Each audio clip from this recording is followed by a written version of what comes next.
Teman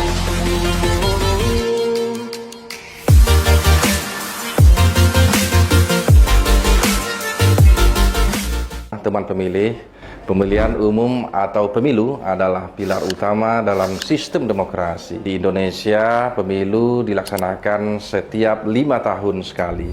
Teori siklus pemilu yang dikembangkan oleh para ahli tata kelola pemilu untuk menggambarkan bahwa penyelenggaraan pemilu bukan hanya peristiwa tunggal saat hari pemungutan suara saja. Pemilu di Indonesia diatur dalam Undang-Undang Nomor 7 Tahun 2017 tentang pemilihan umum. Proses pemilu terdiri dari 3 komponen penting siklus tahapan dan penyelenggara. Pertama, siklus pemilu adalah rangkaian waktu yang mengulang secara periodik tiap 5 tahun sekali. Dalam satu siklus terdapat beberapa jenis pemilihan umum, yaitu pemilihan presiden dan wakil presiden, pemilihan umum anggota DPR RI, pemilihan umum anggota DPRD dan pemilihan umum anggota DPRD provinsi dan kabupaten kota.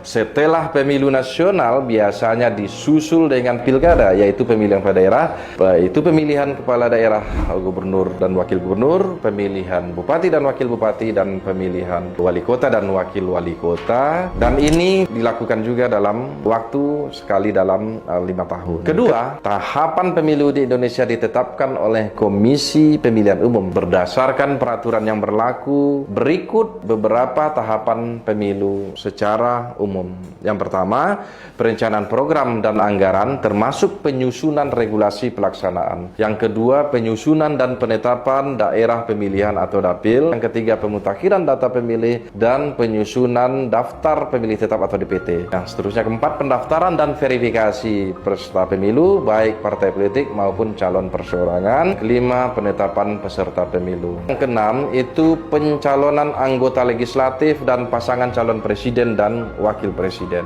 Tahap ketujuh yaitu masa kampanye, yaitu saat peserta pemilu menyampaikan visi misi dan program kerjanya. Berikutnya itu masa tenang, di mana seluruh kegiatan kampanye dihentikan sementara. Tahapan berikutnya yaitu pemungutan suara yang menjadi puncak dari pesta demokrasi ini. Tahapan ke-10 itu penghitungan dan rekapitulasi suara, dan selanjutnya tahapannya penetapan hasil pemilu, dan selanjutnya pengucapan sumpah atau janji dan pelantikan calon terpilih, dan berikutnya adalah evaluasi dan laporan pertanggungjawaban penyelenggara pemilu. Ketiga, siapa yang menyelenggarakan pemilu? Pemilu diselenggarakan oleh 3 lembaga utama. Yang pertama adalah Komisi Pemilihan Umum, yang kedua adalah Badan Pengawas Pemilihan Umum, dan yang ketiga adalah DKPP, Dewan Kehormatan Penyelenggara Pemilu. Mari kita jaga demokrasi Indonesia dengan berpartisipasi aktif, jujur dan cerdas dalam setiap proses pemilu.